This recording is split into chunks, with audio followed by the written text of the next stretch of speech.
Let's kick off in Australia. They've had compulsory savings since the early 1990s, and the sort of long-term effect of that is that you've ended up with a superannuation system where about a third of the superannuation funds are in self-administered superannuation schemes, so effectively a third of the pension money in the D2C sector.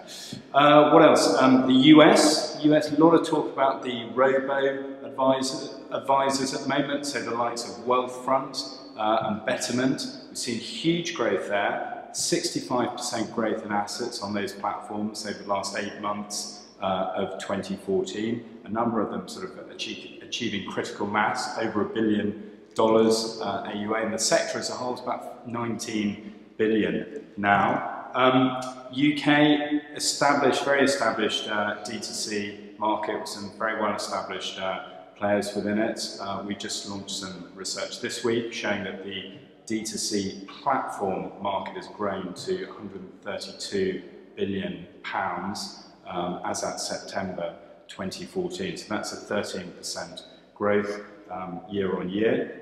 So you've got players like Hargreaves Lansdown, formerly a discount broker, a number of stockbrokers, Barclays stockbrokers, TD, and a number of asset managers, so Fidelity, Personal Investing, for example. Those are the 4 big players in the UK. The Netherlands, so they've also had a commission ban, effectively equivalent to the UK's RDR, and we're beginning to see some direct models emerging. Rabobank, for example, sold off Robeco, their asset management division. Robeco have subsequently established some direct distribution using the open technology. And also we see that Rabobank have, still want to have an interest in direct distribution, and so they're partnering with iShares to do some third-party distribution that way.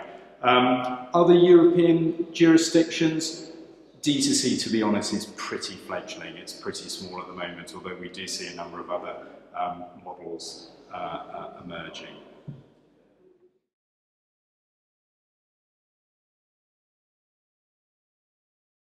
So 2014 has been a big year. We've had the implementation of the FCA's platform policy rules, PS 13.1, and the outcome of that has been a huge repricing. Businesses that have had the same price model for decades, years or decades, have had to completely change their business models. The net effect has been that we've seen platform fees settling at around 35 basis points, 1 or 2 below that, 1 or 2 above. We also see a number of fixed price models in place, and we've seen an adjustment in the fees, the charges charged by for fund management as well. So we've seen a few super clean share classes negotiated by the likes of Hargreaves Lansdown, who have negotiated a small number of deep discounts, and then groups like Fidelity, who have negotiated a much broader range of shallower discounts. And in general, we've seen the cost of passives come down.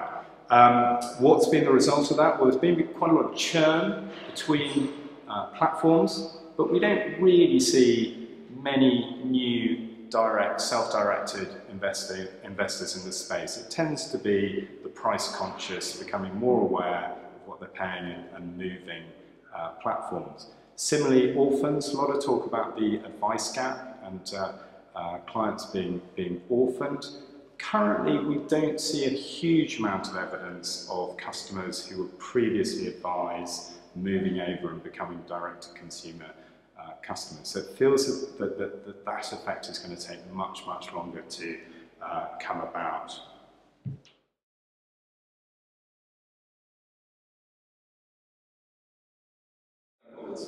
Well, I think that we're going into a new phase for D2C. So the first phase was really online propositions enabling consumers to go into investment supermarkets effectively and manage their own affairs. And that really worked for interested investors.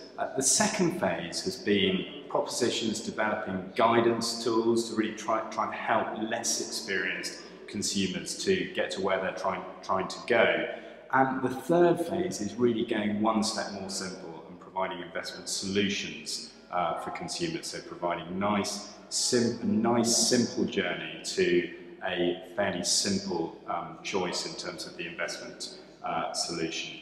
Brand, I think, is going to be extremely important going forwards, and in the UK D2C market, which is relatively established, the level of brand awareness of the D2C players pretty low, to be honest. So if we're going to move the needle with people outside of the sort of standard group of interested investors, then there's going to have to be a lot more investment in brand.